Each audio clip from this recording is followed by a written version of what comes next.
तो hello guys, तो part 12 में आज पढ़ने जा रहे हैं परमेबिलिटी ऑफ ए सोइल। तो चैप्टर तो क्या है, पार्ट 12 है परमेबिलिटी। एक वही टॉपिक है अपना जिसके अंदर अपन क्या डिस्कस करेंगे। देखो, डार्सीज लॉज के बारे में बताएंगे। डार्सी लॉ आएगा इस परमेबिलिटी के अंदर ही, और उसके फॉर्मूलेज बताएंगे और उसमें क्या फैक्टर अफेक्ट करता है, क्या लिमिटेशन है। ठीक है, तो अपन स्टार्ट करने जा रहे हैं। तो ये पार्ट 12 है A7 एजुकेशन का। तो यार, परमेबिलिटी बताने से पहले देखो बहुत सिंपल सी चीज कि परमेबिलिटी होती क्या है।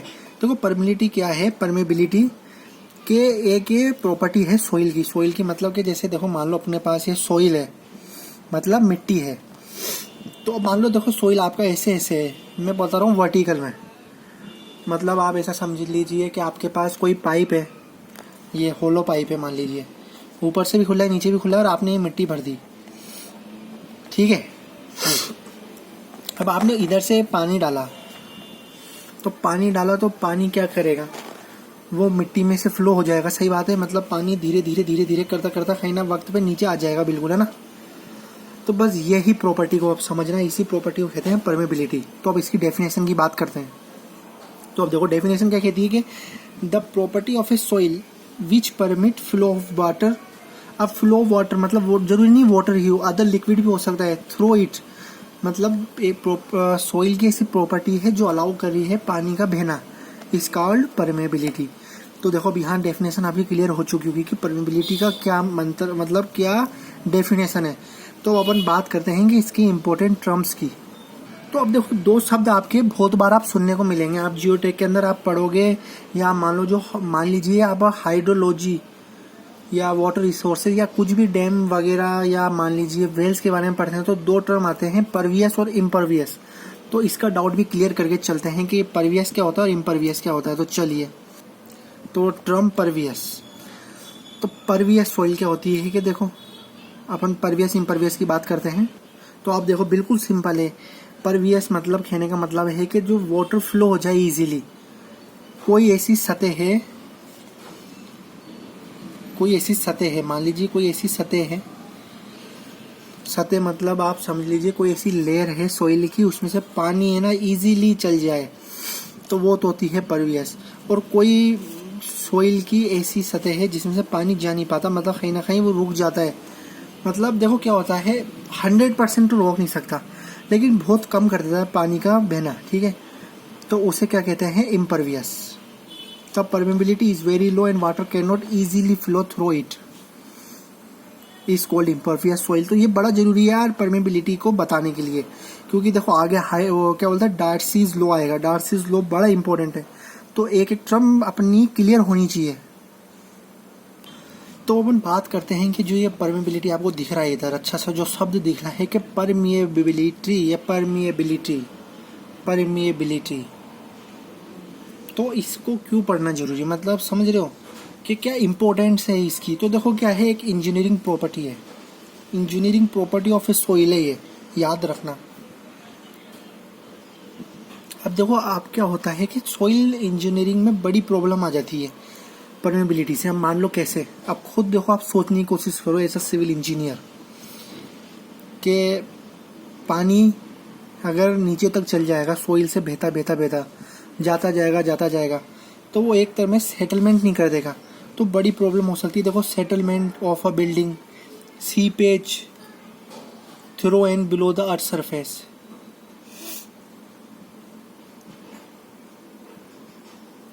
तो देखो, परमेबिलिटी का तो बड़ा यूज है। तो अब देखो, थोड़ी मैं परमेबिलिटी की बात बताता हूँ इधर खाली स्पेस में। ठीक है, खाली स्पेस में मैं आपको थोड़ी मतलब बात बताता हूँ कि परमेबिलिटी में क्या क्या यूजफुल है और क्या क्या चीज बड़ी इंपॉर्टेंट है। तो देखो क्या है, सबसे पहले परमेबिलिटी मतलब समझिए कि सोइल है, कि सोइल अलाउ करता है, जो अपने पहले कहते हैं कि soil permits flow of water. तो अब ग्रेविटी के कारण फ्लो हो रहा है पानी, किसी कारण हो रहा है, लेकिन सोइल है जो करने दे रहा है, समझ रहे हो। तो अब देखो क्या है कि इसके अंदर अपन को क्या पढ़ना है, इसके अंदर अपन को पढ़ना है सबसे पहले डार्सीज लॉ। बहुत अच्छी तरह पढ़ेंगे Darcy law of flow of water. ठीक है, और एक पढ़ेंगे method of determination of a permeability. मैंने जो आपको बताया था डिटरमिनेशन, किस मेथड से डिटरमाइन कर सकते हैं। और फैक्टर अफेक्टिंग। तो मेथड तो अपन बाद में देख लेंगे डिटर्मिनेशन, लेकिन फैक्टर अफेक्टिंग, तो फैक्टर अफेक्टिंग किस तरह देखा जाए, समझ रहे हो। तो आज अपन स्टार्ट करते हैं। अब जो मैंने आपको इतना सब कुछ बताया उसको अब लिखवा भी देता हूँ मैं, ठीक है। तो देखो यही पॉइंट्स है जो मैंने लिख लिए कि permeability is a very important engineering property of soil, ठीक है। जो अपन ने पहली बात की थी कि जो परमेबिलिटी है वो बहुत इंपॉर्टेंट प्रॉपर्टी है। Settlement of a building, yield of wells, seepage through and below the earth surface, जो अपने एग्जाम्पल के तौर पे आप लिख सकते हो कि क्यों जरूरी है परमेबिलिटी पढ़ना। It control the hydraulic stability of a soil masses, तो ये यूज भी है परमेबिलिटी का कि इट कंट्रोल्स करती है hydraulic stability of a soil masses.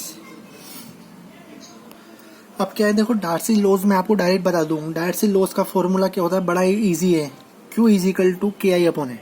लेकिन देखो पढ़ना है तो अपन को पूरा पढ़ना है क्योंकि एग्जाम में यहाँ से भी आ जाता है। तो स्टार्ट करते हैं पूरा शुरू से, कि हाइड्रोलिक हेड से स्टार्ट करते हैं। सबसे पहले समझते हैं कि हाइड्रोलिक हेड क्या होती है। तो देखो बिल्कुल सिंपल है। एक होता है कि the total head any point in a following fluid is equal to the sum of elevation head, pressure head and the velocity head. मतलब इसने पहला पॉइंट ये बोला है कि जो टोटल हेड है, अब ये हेड क्या होता है ये सब कुछ बताएंगे। ये the total head at a point in a flowing fluid is equal to the sum of elevation. तो देखो इसको मैंने इजीली लिख दिया कि ई एच से डिनोट कर दिया एलिवेशन हेड। तो देखो ये सारी चीज़ आपको बताऊँ कब समझ में आएगी, तो ये समझ में आएगा अभी मैं आपको जैसे मतलब ये पढ़ा दूँ फिर आपको बोलूँ। तो अब मैं एक बार जल्दी से एक बार क्या डायग्राम बना लेता हूँ। डायग्राम बना के आपका जितना भी कंफ्यूजन है ना, जितना भी, वो सबसे पहले दूर कर देते हैं, फिर उसके बाद ये पढ़ेंगे, ठीक है। तो देखिए ये डायग्राम है। तो अब मैं आपको समझाना स्टार्ट करता हूँ कि डायग्राम किस तरह है। ये देखो क्या है, ये एक वेसल है। वेसल मतलब आप मान लीजिए बर्तन मान लो, ठीक है। वेसल वैसे बर्तन ही होते हैं। तो एक ए है पॉइंट ए, एक बी है। अब क्या चीज़ है कि इनके अंदर जो पानी है ना वो डिफरेंट लेवल पे है, डिफरेंट लेवल पे है। एक पानी इस जगह है, एक पानी इस जगह है। और ये कनेक्टेड भी ऐसे ही है कि मान लीजिए ऊपर से पानी आ रहा है, ठीक है। कि मतलब मान लीजिए कि अप स्ट्रीम है और ये डाउन स्ट्रीम है, कि ऊपर से पानी आ रहा है नीचे में। तो अब ये दोनों कनेक्टेड कहीं से है, ये है ट्यूब, बिल्कुल सही। किससे कनेक्टेड है, ट्यूब से। बिल्कुल आप समझते जाइए कि वेसल ए है और वेसल बी है। ये सब कुछ बता दूंगा, जेड एच क्या चीज़ है। तो बिल्कुल डरना मत, कहीं डायग्राम देख के आप डर के बंद कर दो, डरना मत, समझो बिल्कुल सिंपल है। तो ये ट्यूब से कनेक्टेड है। अब क्या होता है, अब जो ये जो ट्यूब है ना इसके अंदर है अपना सॉइल, सॉइल बोले तो इसके अंदर है अपनी मिट्टी, ठीक है। तो देखो क्या होता है कि जो डेटम लाइन है, वो डेटम लाइन कहाँ से अपन लेते हैं, तो जो डाउन स्ट्रीम है अपना, जो डाउन हेड है ना, तो देखो क्या होता है, जब भी डाउन स्ट्रीम हेड होता है ना, वहीं से अपन डेटम लाइन स्टार्ट करते हैं। मतलब देखो क्या है, ये जो पॉइंट था, ये जो वेसल बी था, देखो वेसल बी है इसका, है ना।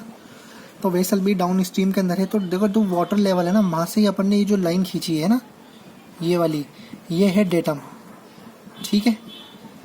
ये अपनी डेटम लाइन है, आपको समझ में आ गया होगा डेटम लाइन का। अब देखो क्या चीज़ है, पिक्नोमीटर लगा हुआ है। पिक्नोमीटर का देखो यह है सेंटर पे, सेंटर इसके मतलब पाइप के सेंटर से ये पूरी जो वाटर का जो डिस्टेंस है यहाँ तक, ये है H1।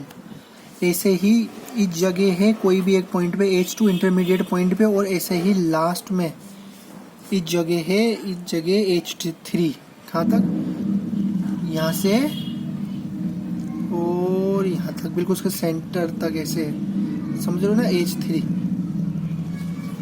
ठीक है। अब क्या होता है देखो, ये -Z1 क्यों लिखा, -Z2 -Z3 इसलिए लिखा है क्योंकि देखो डेटम लाइन ये थी, डेटम के अबव होता तो Z1 होता, Z1 Z2 Z3 यहाँ, लेकिन ये -Z1 लिखने का कारण यही चीज़ थी। और ये जो H है, ये H डैश है, मतलब H डैश मतलब ये है हेड। अब ये हेड कौन सा है, मान लीजिए देखो क्या होता है कि देखो पानी का फ्लो है, अपन चेक कर रहे हैं। अपन किस तरह चेक कर रहे हैं, अब देखो खुद सोच के देखो।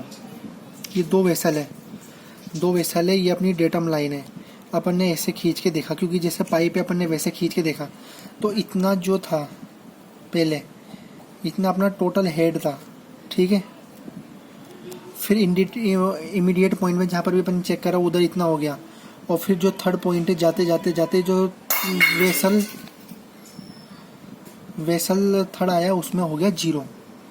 इसलिए बोला है कि जो टोटल हेड है 1 पॉइंट पे ये रहा h, फिर ये हो गया h डैश, और फिर ये यहाँ पर आ गया 0, और ये अपन ने पिक्नोमीटर लगा रखा है। अब देखो क्या होता है, 2-3 अपन पढ़ते हैं वापस डेफिनेशन से, तो अब देखो पूरा वो क्लियर हो जाएगा। एक बार आपने डायग्राम समझ लिया ना, अब रुको देखो, अब आपको लग रहा होगा डायग्राम कुछ भी समझ में नहीं आया, बिल्कुल भी नहीं आया, ऊपर से गया है, ऐसा कुछ भी नहीं। अब देखो अपन स्टार्ट करते हैं जहाँ तक वो चीज पहली वाली। तो ये लाइन अपन ने पढ़ ली थी कि the total head at any point in a following fluid is equal to the sum of elevation head, pressure head and the velocity head. यहाँ तक हो गया था। तो ये अपन ने तीनों लिख दी, एलिवेशन हेड, प्रेशर हेड और वॉल्यूम हेड। तो देखो समझो इन तीनों का जो क्या बोलते हैं सम है वो होता है टोटल हेड। एक बोला है एलिवेशन मतलब ऊपर, एक बोलता है प्रेशर हेड और एक होता है वेलोसिटी हेड। ठीक है, तीनों चीज आ गई इसमें। तो देखो vertical distance of the point above the datum line अपन ने समझ ली, वो होता है elevation head. Head indicate by the piezometer with its strip at the point, तो ये होता है प्रेशर हेड। अब ये समझाएंगे आपको, वापस से डायग्राम दिखाएंगे। और ये जो होता है velocity head is equal to v²/2g, जो आप फॉर्मूला पढ़ते हुए आ रहे हो हमेशा से। ये किसके इक्वल होता है, velocity head equal to v²/2g। आपने फ्लूइड मैकेनिक्स में बहुत बार पढ़ा होगा, फ्लूइड मैकेनिक्स में। तो अब देखो ध्यान रखो, मैंने आपको एक डायग्राम बताया था अभी पिछला जो पेज में बताया था, उसमें मैंने एक आपको ट्यूब बताई थी। ठीक है, कि मतलब जैसे ये एक वेसल है, मैं दिखा सकता हूँ वो डायग्राम, कोई बड़ी बात नहीं है, पेज पलटूंगा डायग्राम आ जाएगा। लेकिन नहीं, सुनो, वेसल ए था, वेसल बी था, ठीक है, और यू कनेक्ट कर रखा था, समझ रहे हो ना, यू कनेक्ट कर रखा था ट्यूब से। तो जो ट्यूब में मैंने क्या रख रखा था, सॉइल रख रखा था। मैंने आपको बोला था कि इसमें सॉइल सैंपल है। तो क्या चीज़ है, तो देखो उसके अंदर सॉइल था, तो क्या बोलते हैं वेलोसिटी बहुत धीरे होगी। तो वेलोसिटी धीरे होगी तो उसको नेग्लेक्ट कर देते हैं। ठीक है, तो क्या हो गया अब उससे, तो वही लाइन मैंने लिखी है कि flow through soil velocity is extremely small neglected. तो W/A/CP, तो आपको ये समझ नहीं आओगे मैंने ये क्या लिख दिया भाई, बवाल। तो अब सुनो, तो ये पॉइंट मैंने ऐसे ही ट्रिक से याद करने के लिए लिखा था कि total head of water in soil engineering problem, मतलब टोटल हेड अब क्या हो गया, sum of elevation head plus pressure head. यहाँ तक बिल्कुल आपको एक एक चीज क्लियर हो गई होगी अगर अपन स्टेप बाय स्टेप ही आए मेरे हिसाब से। मतलब कुछ याद करने का था ही नहीं अभी तो सिर्फ समझने का था। डायग्राम समझ में आ रहा है ना अब धीरे धीरे। अब देखो वही लिखा है कि for flow problem in soil the downstream water level is taken as data. मतलब समझ में आ गया, ये वेसल थी अपनी, इसमें डाउन स्ट्रीम मतलब जो वाटर लेवल है उसकी लाइन से जो जा रहा है वो अपना डेटम लाइन हो गई। पीजोमीटर ये लगा रखा है, तो पीजोमीटर से जो जा रहा है, तो ये जो सरफेस जा रही है ना, ये हल्का सा डैश दिख रहा है, ये पीजोमेट्रिक सरफेस हो गई। ये लिखा हुआ है पीजोमेट्रिक लेवल एट ए, ये से खेगे पीजोमेट्रिक सरफेस, ऐसे ही डेटम लाइन। अब क्या होता है HGL, आपने बहुत जगह नाम सुना होगा भाई HGL। तो ये आपको मैंने समझा दिया कि पीजियोमेट्रिक लेवल क्या होता है। पीजियोमेट्रिक लेवल वही लेवल है, वही वाटर लेवल है जहाँ पर अपन पीजियोमीटर इंसर्ट करते हैं जिस पॉइंट पे। ठीक है, जिस पॉइंट पे पीजियोमीटर इंसर्ट करें, पीजियोमीटर जानते हो ना, आप जियोटेक पढ़ रहे हो तो यार पीजियोमीटर तो जानते ही होंगे। तो पीजियोमेट्रिक लेवल यही होता है। अब line joining the piezometric level at various point is called piezometric surface. मतलब देखो ये जो मैंने बताया ना आपको, हर पॉइंट पे अपन चेक करते हुए जाते हैं। पहले इस पे चेक करा, फिर इस पाइप में इधर भी अपन ने पीजियोमेट्रिक लगा के देखा, फिर उधर भी देखा। तो हर लाइन पे चेक करें तो इस लाइन को इधर से ज्वाइन करके देखा, क्योंकि डेटम लाइन अपनी इधर तक थी। ठीक है, तो इसको इससे ज्वाइन करा, इस वाले पॉइंट को, समझ रहे हो, क्योंकि डेटम लाइन ये थी, इसको इधर से ज्वाइन करा। ये पूरा है वेसल, समझ रहे हो, ये पूरा वेसल है जहाँ पर मैंने बी लिखा है, ये ए पॉइंट ऐसे बी लिखा है ना, तो इसको कहते हैं पीजियोमेट्रिक सरफेस। और इसको ही क्या कहते हैं, HGL, हाइड्रोलिक ग्रेडियंट लाइन। ठीक है, हाइड्रोलिक ग्रेडियंट लाइन। अब यही चीज लिखी हुई है, आप देखो पढ़ सकते हो कि the piezometric level in the water level is shown by a piezometric inserted at that point. The level joining the piezometric level at various point is called piezometric surface. तो ये थ्योरी है। मैं देखो क्या बताने का मतलब क्या है कि ये डायग्राम आता है ना, तो अब आप समझ सकते हो। एक बार आप खुद भी बुक खोल के देखना, उसको पढ़ना, रीड करना इस लेक्चर के बाद, तो आपको खुद को भी समझ में आ जाएगा कि भाई क्या चीज बोली गई है, क्या चीज पढ़ाई गई है। तो देखो 2 वेसल है, A और B है, जो मैंने आपको बताया था। फ्लोट एक प्लेस वेसल है, तो उसे अपन ने क्या बोला, हाई हेड, और लो हेड। जो वेसल भी है वो लो हेड है। तो उससे ही अपन ने डेटम लिया है, वेसल बी से ही अपन ने डेटम लिया है, क्योंकि फ्लो में अपन किससे लेते हैं, जो नीचे वाला होता है उससे लेते हैं। तो देखो क्या लिखा है, पेन इसलिए छोड़ दिया मैंने कि यार ये चीज़ आप बिल्कुल आप समझ में आ गई आपको। एलिवेशन हेड, प्रेशर हेड और टोटल हेड 8.123। तो देखो वही बात है, देखो सिंपल सी बात समझोगे, देखो total head 8.1 is equal to H और 0.3 इजिकल टू 0, मतलब कहने का मतलब इतना सा ये है मेरे दोस्त, एक सेकेंड, इतना सा है देखो कि ये जो चीज़ बता रहा है ना कि देखो ये तब फ्लो था, धीरे धीरे जाके इधर जीरो हो गया, ये इंटरमीडिएट पॉइंट पे एच डैश हो गया, तो इधर एच डैश और इधर ये जीरो हो गया। तो बस यही चीज़ है बताने का, ठीक है। अब क्या होता है देखो, हाइड्रोलिक हेड को बोलते हैं अपन एच। अब ये याद रखना, H is equal to hydraulic H, H is equal to hydraulic head, तो I is equal to H upon L. तो ये अभी फॉर्मूला पढ़ने से पहले एक डेफिनेशन पढ़ो सबसे पहले, ये कि the loss of head per unit length, क्या लिख रहे हैं, the loss of head per unit length is equal to is the loss of head per unit length of flow through the soil is equal to the hydraulic gradient. Hydraulic gradient को इसने denote करा आई से। अपन ने सबसे पहले क्या लिखा था, हाइड्रोलिक हेड लिखा था, ठीक है। तो अब हाइड्रोलिक हेड लिखा था, वैसे अगर अपन देखें एच हाइड्रोलिक हेड है तो H is equal to I L हो गया, और आई एल हो गया, ठीक है, इल, और अपन ने हाइड्रोलिक ग्रेडियंट निकाल लिया, तो मतलब यही चीज़ निकली है I is equal to H upon L, ठीक है। इससे अपन को समझ में आएगा कि हाइड्रोलिक हेड क्या होता है। हाइड्रोलिक हेड मतलब I is equal to H upon L, where H upon L ये होता है हाइड्रोलिक हेड अपॉन एल, क्योंकि ये डेफिनेशन है the loss of head per unit length to flow through the soil. तो देखो लॉस ऑफ हेड जो मैंने आपको बताया ना किस तरह लॉस हुई है हेड की, तो जो अपन ने बात करी थी कि जो लॉस ऑफ हेड हुआ है तो वो loss of head per unit length, length कैसे आई, लेंथ वही ट्यूब की लेंथ है, देखो ये वाली लेंथ, क्या समझिए करो, ठीक है। तो यही वाली लेंथ है, ये जो इसकी बात कर रहे हैं देखो ये लेंथ है, क्योंकि ये ट्यूब है तो इसकी लेंथ है, इसमें सोइल रखी हुई है, ये loss of a head per unit length, तो I is equal to H upon L आया, ठीक है। अब ये देखो बड़ा यूजफुल आएगा हाइड्रोलिक हेड में, याद रखना I is equal to H upon L आया था। अब हम डायरेक्ट चलते हैं डार्सीज लॉ पे। अब आपको लग रहा होगा कि यार डायरेक्ट डार्सीज लॉ पढ़ा देना चाहिए था, तो देखो आप देखोगे ना कि देखो डार्सीज लॉ, अब आपको पता लगेगा कि मैंने पहले परमेबिलिटी को समझाई, फिर उसके बाद हाइड्रोलिक हेड को समझाया, बिल्कुल पता लगेगा, इसी बात में पता लग जाएगा, और कोई बड़ी बेशक की बात नहीं है, कोई टेंशन की बात नहीं है। देखो अब आप देखना, the flow of free water through soil is govern by Darcy's law. पहले इसमें लिखा के जो फ्लो ऑफ फ्री वाटर, अपन वही बात करते हैं, परमेबिलिटी में भी यही था। Laminar flow in a homogeneous soil the velocity of flow is given by, देखो v इज इक्वल टू के इंटू आई। के था कोफिशिएंट ऑफ ए परमेबिलिटी जो अपन ने स्टार्टिंग में पढ़ा था, कोफिशिएंट ऑफ ए परमेबिलिटी, और आई था क्या, हाइड्रोलिक हेड, याद आ रहा है, जो हाइड्रोलिक ग्रेडियंट अपन बोल रहे थे, हाइड्रोलिक हेड तो क्या होता है एच होता है, लेकिन आई था वो क्या था, हाइड्रोलिक ग्रेडियंट। अब hydraulic gradient is equal to hydraulic head upon length था, ठीक है, समझ में आ रहा है, बिल्कुल कर रहे हो कॉम्बिनेशन दोनों जो अपन स्टार्टिंग वाइज पढ़ी है। तो K is equal to coefficient of permeability और I is equal to hydraulic gradient, तो V is equal to K I, ये बड़ा इंपॉर्टेंट है, ये याद रखना। इसकी इक्वेशन आप 1 डाल दो, चाहे से इसकी इक्वेशन 2 डाल दो, v is equal to K upon I, 1 इसको ही डाल देना, i is equal to H upon L, तो अब इसको आप 1 डाल दो, i is equal to H upon L, जिसको अपन ने क्या कहा था, हाइड्रोलिक ग्रेडियंट। तो अब देखो हाइड्रोलिक ग्रेडियंट और परमेबिलिटी का यूज आके बना डार्सीज लॉ। अब डिस्चार्ज क्या होता है, discharge q is equal to AV होता है, बिल्कुल सही है, तो q is equal to AV है।